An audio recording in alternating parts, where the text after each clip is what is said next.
after the fixation is completed. First, check whether the air cooler is inflated.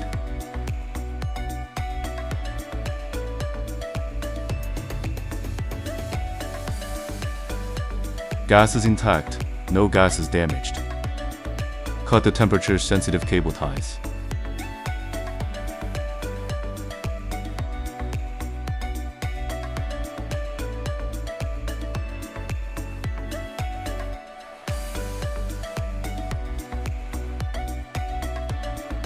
Loosen the side panel screws.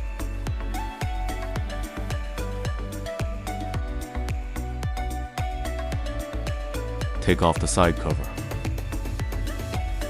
Keep the temperature sensor bag away.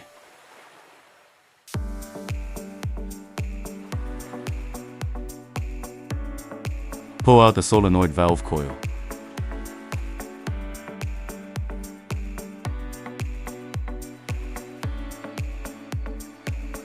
The return air pipe and liquid pipe. Cut off the caps of these two pipes.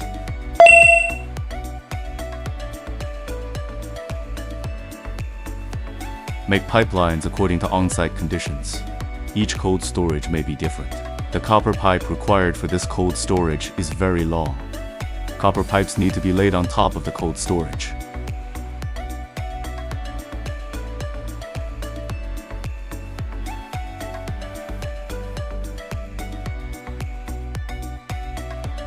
Weld the oil return bend.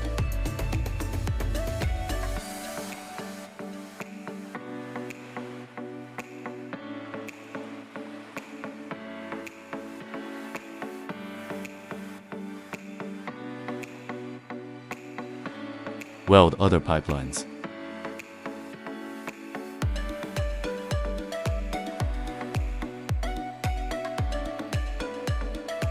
After welding, let it cool down to avoid deformation due to high temperature at the weld. Oil return bend of air cooler suction pipe. The width is controlled within 15 centimeters. Copper pipes usually come out of the panels. There must be an upward height difference. Splice the pipes for subsequent welding.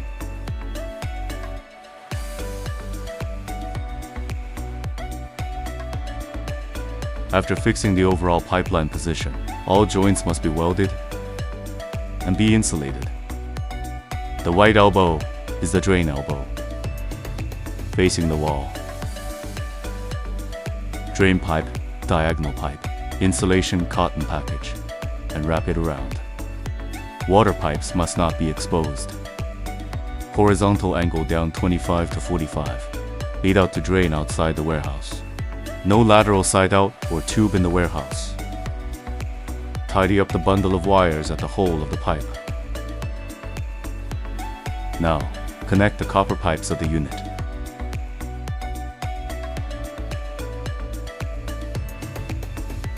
Weld the elbow.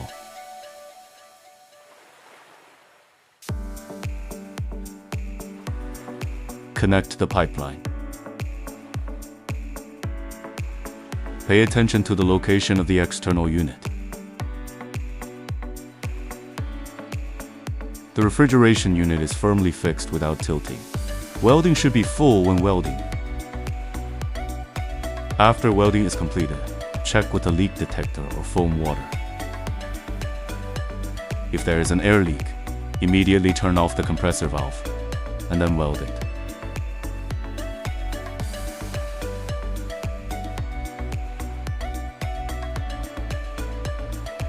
After the solenoid valve is wired, follow-up operation. Use a double gauge for vacuuming. Don't use a single gauge. Corresponding to red and blue colors.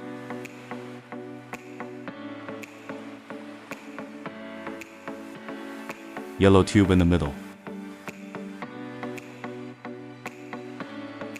Blue pipe connecting low pressure pipe, connected to the thick pipe.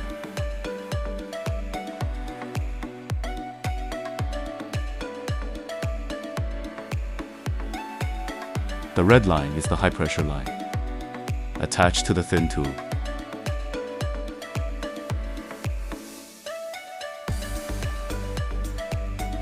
The yellow tube is connected to the vacuum pump.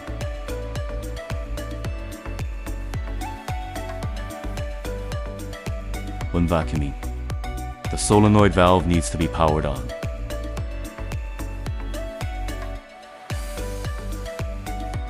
After the power is turned on, start vacuuming. The duration should not be less than 50 minutes. The pressure gauge indicates -0, 1 MPa to complete. The wiring will provide a wiring diagram. Just wire according to the wiring diagram. When adding refrigerant,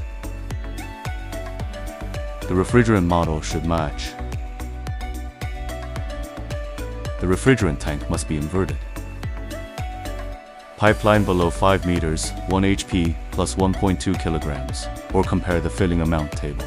After opening the fluorine meter, we need to exhaust first. Screw the middle tube. Let it vent. At first, it's gas. And out the back is fluorine. Tighten after fluoride output. Now in the shutdown state, we're going to start with high pressure. The corresponding high pressure is red. It is forbidden to add both high and low pressure. After filling, in the running state, to replenish fluorine from low pressure.